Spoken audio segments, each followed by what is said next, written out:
Acupressure ನಮ್ಮ acupuncture ಥೆರಪಿನಲ್ಲಿ ಈ ಎಮೋಷನ್ಗಳಿಗೂ ಮತ್ತು ಆರ್ಗನ್ಸ್ಗಳಿಗೂ ಒಂದು ಇಂಟರ್ ಕನೆಕ್ಟ್ ಇರುತ್ತೆ.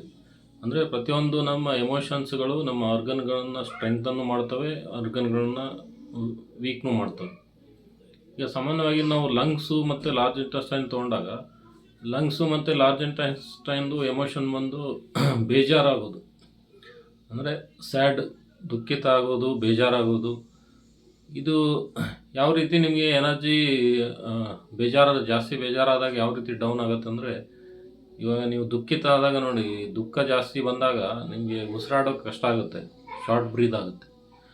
ಆಮೇಲೆ ದುಃಖ ಆದಾಗ ಈ ಥರ ಆಗುತ್ತೆ. ಆಮೇಲೆ ಬೇಜಾರಾದಾಗ ಇನ್ನೊಂದು ನಿಮಗೆ ಎಲ್ಲರಿಗೂ ಫೀಲ್ ಆಗಿರ್ತೀರ ಇದು.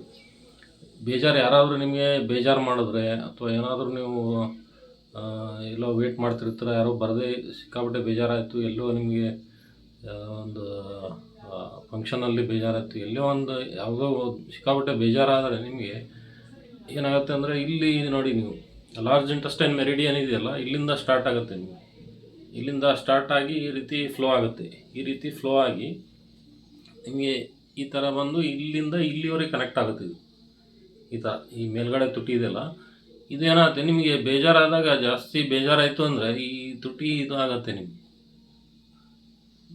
ಲಿಪ್ಸ್ ಮೂಮೆಂಟ್ ಆಗುತ್ತೆ.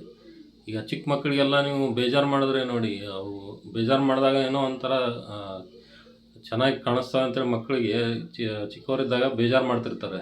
ಯಾರೋ ಮಾವ ಇರ್ಬೋದು, ಯಾರೋ ಅಂಕಲ್ ಇರ್ಬೋದು. ಆ ಬೇಜಾರು ಮಾಡಿದಾಗ ಏನು ಮಾಡ್ತವೆ, ಈ ಸೊಂಡಿ ಒಂಥರ ಹಿಂಗೆ ಸೊಂಡಿ ಬಿರುಕಿಸಿದಾಗ ಚೆಂದ ಕಾಣಿಸ್ತಂದ್ರೆ ಆ ಥರ ಮಾಡ್ತಿರ್ತಾರೆ. ಅಂದರೆ ಇಲ್ಲಿ ನಿಮಗೆ ಬೇಜಾರಾದಾಗ ನೋಡಿ, ಈ ಲಾರ್ಜ್ ಇಂಟೆಸ್ಟೈನ್ ಮೆರಿಡಿಯನ್ ಇದೆಯಲ್ಲ, ಇದು ಸ್ಟಿಮ್ಯುಲೇಟ್ ಆಗುತ್ತೆ. ಅಂದರೆ ನಮ್ಮ ಎಮೋಷನ್ಗಳಿಗೆ ಆ ಮೆರಿಡಿಯನ್ಗಳಿಗೆ ಅಷ್ಟು ಒಂದು ಸಂಬಂಧ ಇದೆ. ಅದಕ್ಕೆ ನಾವು ಎಮೋಷನಲ್ಲಿ ಕೂಡ ನಾವು ಸ್ಟ್ರಾಂಗ್ ಆಗಿದ್ದಾಗ ನಮಗೆ ಮೆರಿಡಿಯನ್ಗಳು ಜಾಸ್ತಿ ಡಿಸ್ಟರ್ಬ್ ಆಗೋದಿಲ್ಲ, ದೈಹಿಕ ತೊಂದರೆಗಳು ಬರೋದಿಲ್ಲ. ಈಗ ಏನು ಮಾಡೋದು, ಈಗ ಫ್ಯಾಮಿಲಿನಲ್ಲಿ ಇರ್ತೀರ, ಈಗ ಯಾರಾದರೂ ಬೇಜಾರು ಮಾಡ್ತಿರ್ತಾರೆ, ಅಥವಾ ಅಂಥ ಸಿಚುವೇಷನ್ನಲ್ಲಿ ನೀವು ಇದ್ದೀರಾ ಅಂದರೆ ಸ್ವಲ್ಪ ಆಧ್ಯಾತ್ಮಿಕ ನಮ್ಮಲ್ಲಿ ನಾವು ಅಳವಡಿಸ್ಕೊಂಡ್ರೆ, ಯಾರೇ ಏನೇ ಬೇಜಾರು ಮಾಡಿದ್ರು ನಾವೇನು ಮಾಡ್ತೀವಿ, ಅದನ್ನು ಲೆಟ್ ಇಟ್ ಗೋ ಅಂಥೇಳಿ ಅದನ್ನು ಜಾಸ್ತಿ ಸೀರಿಯಸ್ ಆಗಿ ತೊಗೊಳ್ಳೋದಿಲ್ಲ. ಅಂದರೆ ಈ ಅಧ್ಯಾತ್ಮದಲ್ಲಿ ಹೇಳ್ತಾರೆ ನೋಡಿ, ಕುಂಬಾರ ಹುಳುವಿನಂತೆ ಇರಬೇಕು ಅಂತೇಳಿ ಹೇಳ್ತಾರೆ. ಅಂದರೆ ಕೆಸರಲ್ಲಿ ಕುಂಬಾರ ಹುಳು ಅಂತೇಳಿ ಇರುತ್ತೆ, ಅದು ಕೆಸರು ಅಂಟುಕೊಳ್ಳೋದಿಲ್ಲ ಅದಕ್ಕೆ, ಆದರೂ ಅದು ಕೆಸರಲ್ಲಿರುತ್ತೆ. ಆ ರೀತಿ ನಾವು ಈ ಸಾಂಸಾರಿಕ ಮತ್ತು ಕೌಟುಂಬಿಕದಲ್ಲಿದ್ದರೂ ಕೂಡ ಆ ಭಾವನೆಗಳನ್ನು ಯಾರಾದರೂ ನಮಗೆ ಘಾಸಿಗೊಳಿಸಿದ್ರು ಅದನ್ನು ನಾವು ಅಲ್ಲೇ ಲೆಟ್ ಇಟ್ಕೋ, ಅಂದರೆ ಎಲಿಮಿನೇಷನ್. ಈಗ ಲಂಗ್ಸು ಲಾರ್ಜ್ ಇಂಟೆಸ್ಟೈನ್ದು ಗುಣನೇ ಎಲಿಮಿನೇಷನ್. ಅಂದರೆ ಲಂಗ್ಸ್ ಏನು ಮಾಡುತ್ತೆ, ನಿಮಗೆ ಗ್ಯಾಸಿಯಸ್ ವೇಸ್ಟೇಜ್, ಈಗ ಆಕ್ಸಿಜನನ್ನು ತೊಗೊಂಡು ಕಾರ್ಬನ್ ಡೈಆಕ್ಸೈಡು ಗ್ಯಾಸಿಯಸ್ ವೇಸ್ಟೇಜನ್ನು ಹೊರಗೆ ಹಾಕುತ್ತೆ. ಅದೇ ಲಾರ್ಜ್ ಇಂಟೆಸ್ಟೈನ್ ಏನು ಮಾಡುತ್ತೆ, ನಿಮಗೆ ಸಾಲಿಡ್ ವೇಸ್ಟ್ ಇರುತ್ತೆ, ಈ ಫುಡ್ ವೇಸ್ಟ್ ಎಲ್ಲ ಹೊರಗೆ ಹಾಕುತ್ತೆ. ಅಂದರೆ ಎರಡೂ ಎಮೋಷನ್ ಒಂದೇ. ನಾವು ಲೆಟ್ ಇಟ್ ಗೋ ಅಂಥೇಳಿ ಮನಸ್ಸಿಗೆ ಅದು ಬೇಜಾರು ತೊಗೊಳ್ಳಾರದೆ ಅದನ್ನು ಹಾಗೆ ಬಿಟ್ಬಿಟ್ರೆ ಅದು ನಮಗೆ ಎನರ್ಜಿ ಎಲ್ಲಿ ಸ್ಟಕ್ ಆಗೋದಿಲ್ಲ. ಲಂಗ್ಸು ಲಾರ್ಜ್ ಇಂಟೆಸ್ಟೈನು ಚೆನ್ನಾಗಿ ವರ್ಕ್ ಮಾಡ್ತದೆ. ಈ ರೀತಿ ಎಮೋಷನ್ನುಗಳಿಗೆ ನಮ್ಮ ಆರ್ಗನ್ಸ್ಗಳು ಎಮೋಷನಿಂದಲೇ ನಾವು ಸ್ಟ್ರೆಂಥನ್ ಮಾಡ್ಕೋಬೋದು.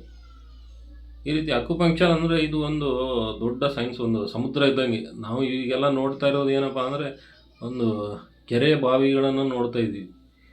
ಇದನ್ನು ಆಳವಾಗಿ ಹೋದರೆ ಇದು ಒಂದು ಸಮುದ್ರನೇ ನೋಡ್ಬೇಕಾಗತ್ತೆ. ಈ ರೀತಿ ನಮ್ಮ ವಿಡಿಯೋಗಳನ್ನು ಹಾಗೆ ಕ್ಲಾಸ್ ಮಾಡ್ತಾ ಇರ್ತೀನಿ. ಆಮೇಲೆ ಈಗ ಆನ್ಲೈನ್ ಕ್ಲಾಸ್ಗಳು ಸ್ಟಾರ್ಟ್ ಮಾಡ್ತೀನಿ. ನಾನು ಒಂದೊಂದೇ ಅರೇಂಜ್ ಮಾಡ್ಕೋತಾ ಇದ್ದೀನಿ, ಈಗ ಹೊಸದಾಗಿ ಸ್ಟಾರ್ಟ್ ಮಾಡ್ತಾ ಇರೋದು. ಎಲ್ಲರೂ ಕನೆಕ್ಟ್ ಆಗಿರಿ. ನಾನು ಯಾವಾಗ ಏನೇನು ಮಾಡ್ತೀನಿ ಎಲ್ಲ ಅಪ್ಡೇಟ್ ಮಾಡ್ತಾ ಇರ್ತೀನಿ. ಧನ್ಯವಾದಗಳು.